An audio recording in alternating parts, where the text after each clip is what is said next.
Hello my friends, Paul here in the RoJoBe Music Workshop and welcome to my next project. So after all these months of talking about it, I am now finally getting round to starting to make my electric bass guitar, my guitar. So, I've been mentioning it a few times and it's been, on the back burner for several months. But now I'm going to start on it. So for me today, right now, it's the 17th of December. So it's been a little while since I've uploaded any videos. I've been quite busy the last few weeks. Actually on the 13th of December, which was last Saturday for me, we had our school Christmas party and it was a big event. Altogether, including all of our guests and the staff and teachers and everybody else, we had about 100 people here, so it was a really good turnout and it was a fantastic day. We had a live band playing called the Cana Notes, and they are actually the owners of the violin that I did the neck reset on, the 145-year-old violin neck reset. I did mention them during that course of videos. So they agreed to come and do some live music for us at our party, and it was absolutely fantastic. They played, quite a few traditional Christmas songs and some religious stuff as well, and it was a really good day. As I said, we had about 100 people here all together. There was lots of kids and their families, and we had most of our teachers and staff. It was an amazing day. And as I said, the Cana Notes, Natalie, Esther and Josiah played some live music for us, kind of bluegrass style, which is pretty much what they play, and it was absolutely awesome. So that was last Saturday, but there was obviously quite a lot of organising before that, and decorating and setting things up, and I bought a sound system as well for the event. Relatively cheap, but it was two large speakers which came with a wired microphone, and I also bought a second microphone exactly the same, and I also bought two Bluetooth microphones to go with the set, and it worked really well. I was actually quite surprised, considering that it was all relatively cheap.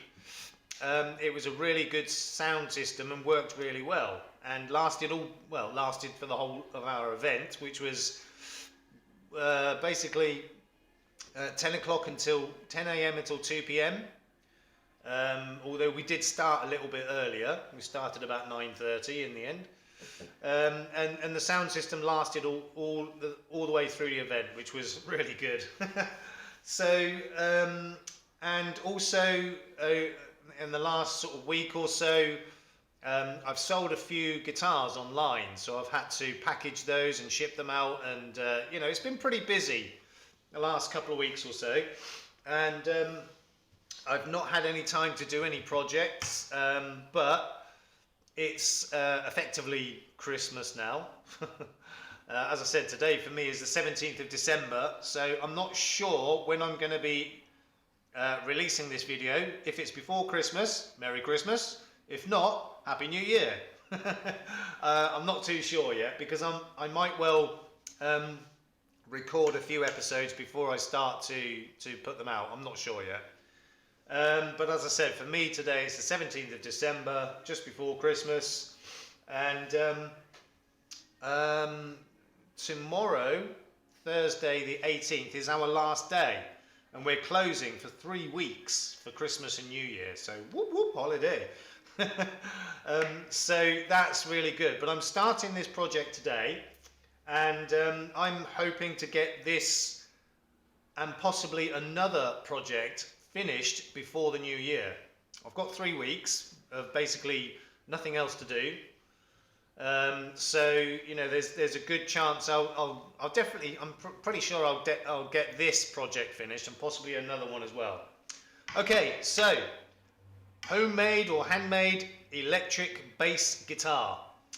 Okay, so I had originally thought I was going to make this with a standard guitar neck and therefore a short scale bass, but in the end I decided against that.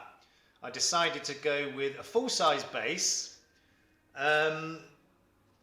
you know, just so that I could ensure that the intonation was all correct and everything else.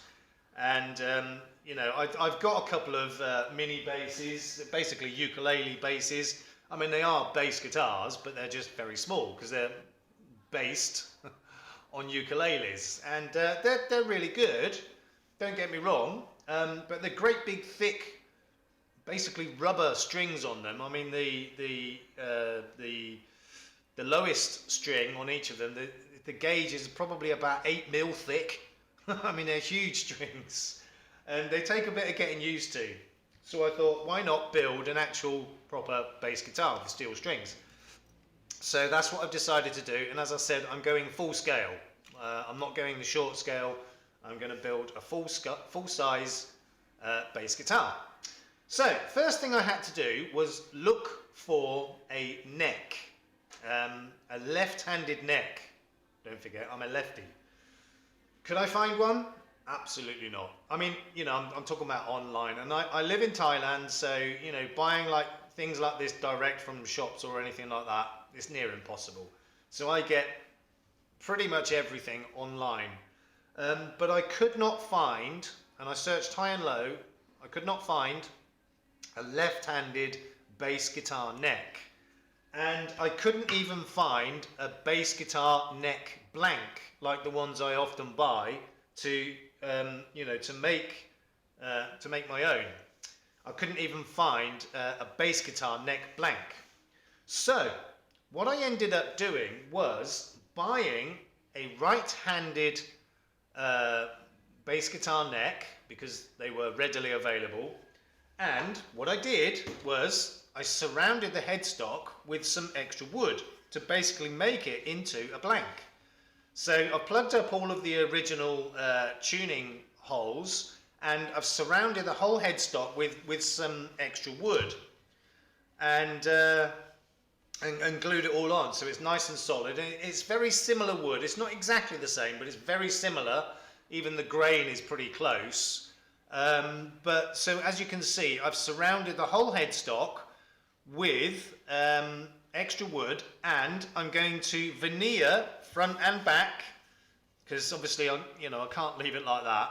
So I'm going to cover front and back with veneer, and then using a template which I drew basically around the original headstock. So I drew around this original headstock on some card and made a template. And I've marked out there's a few markings on there. So obviously the center of each tuning peg hole, the center, and also I've drawn a line which is the center of, you know, following the center line of the fretboard all the way up, so that I know exactly, you know, how to align this. And I've checked it against the original headstock. So I've also drawn a center line all the way through the original headstock, basically, and, you know, matched it to this so that I can make sure I get the proper alignment, you know, for the tilt, basically, of the headstock. So, right-handed bass guitar neck, surrounded by wood, and it's really, really strong. That's on there properly solid. That's not going anywhere.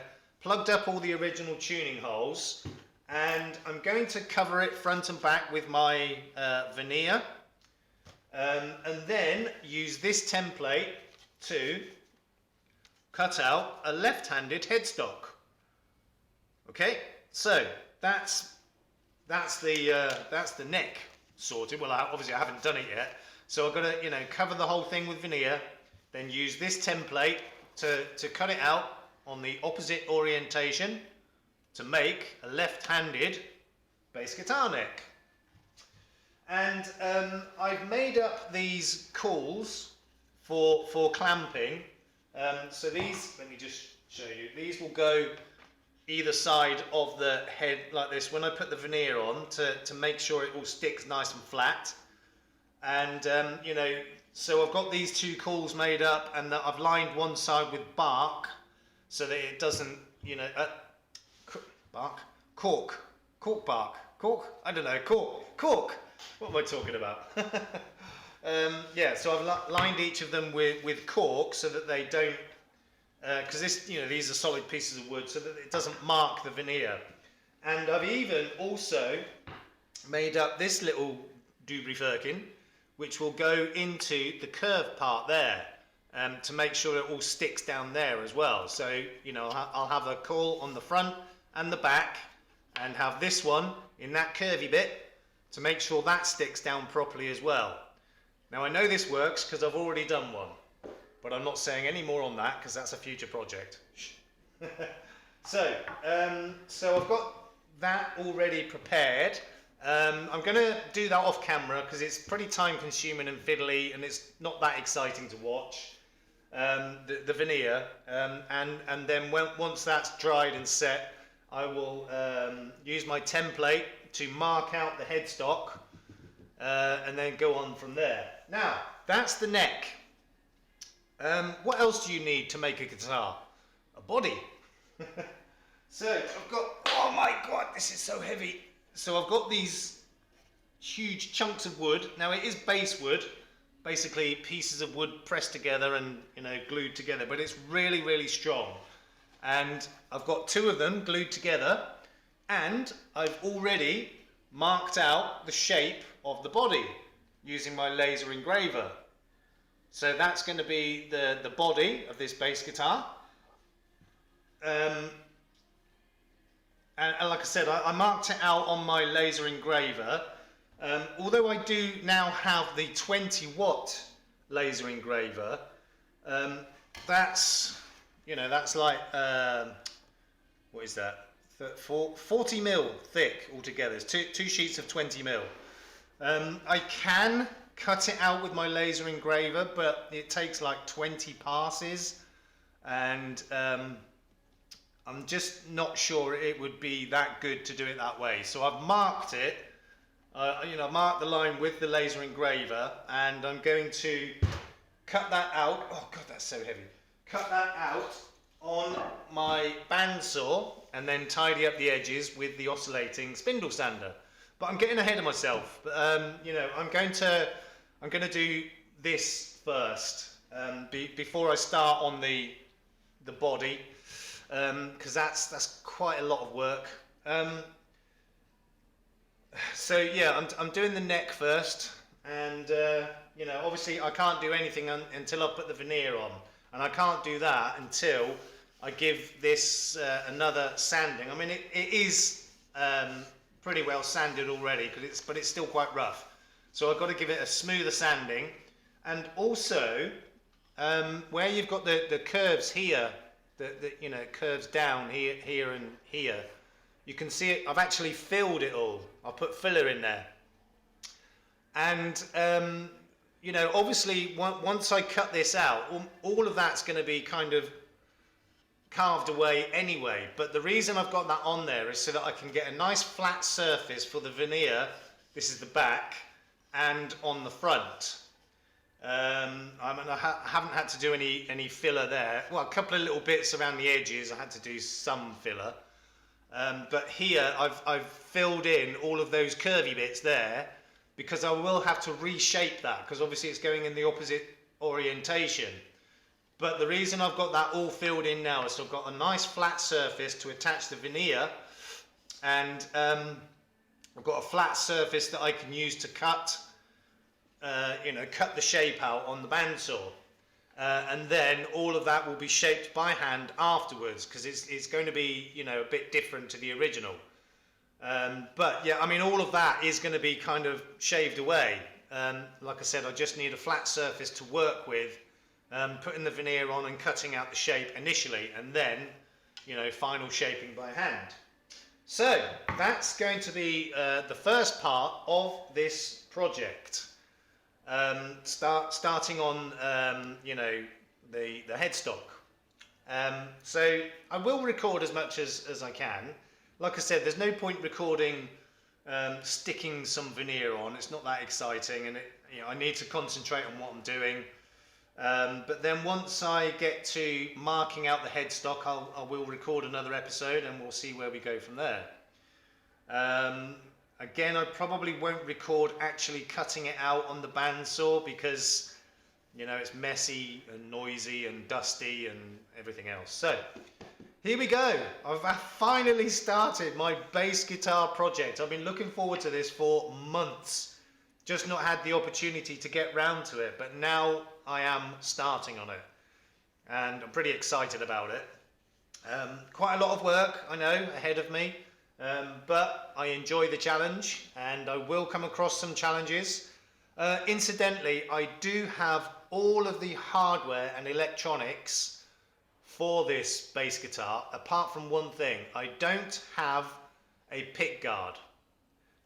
Now, again, there's a few reasons for that. Number one, it's a lefty, and can I find a ready-made left-handed pick guard? No. So I'm going to make one. I haven't decided yet if I'm going to make it from plywood, or I can actually buy pick guard blank material and cut it out of that. So I'm not sure yet. I'm nowhere near that stage, so I don't need to worry about it yet. I've been sort of backwards and forwards, been plywood and the proper plastic, I guess, that the pick guards are normally made from. But I am going to have to custom make it for, first of all for left-hand orientation, but also I'm going to put humbuckers in this bass. It's not going to have standard bass pickups. Okay, shout at me all you like. You can't use humbuckers, blah, blah, blah. Well, I'm going to, so there it is. And I have, when I built with a double neck, I had humbuckers in that, and it seemed to work really well. So, and this is for me. This guitar is for me. It's not for sale. It's not for a customer. So I'm going to custom make it for my specifications. And it's going to have humbuckers. And obviously it's going to be a lefty. So I'm going to have to custom make a pick guard. However, whatever material I use, it's going to have to be custom made. So, but like I said, that is a long way. That's a long way in the future. Yeah, I mean that's going to be one of the getting towards the final stages of this build. So that's a long way off yet. Not even going to worry about that right now. Okay, so I'm going to finish this video now because I want to get the veneer on this and get it ready to cut out the headstock. So I'm going to do that off camera, and then I'll bring you back when we're at the next stage. So I'm really looking forward to this project. Hope you are too. I have made my electric guitar before and it went really well. There are one or two things that I'm going to do differently this time, because I learnt from a couple of minor mistakes, not really mistakes, but things that didn't go quite according to plan. So I've learned a few things. I'm really happy with the guitar. Not that I've had any chance to play it yet, but I'm really happy with how it turned out. And the bass is going to be on a similar theme. But I might spend a little bit more time on the body, doing a little bit more on that. More on that later. Anyway, in the meantime, please look after yourselves, look after each other, and we will see you soon. Peace out.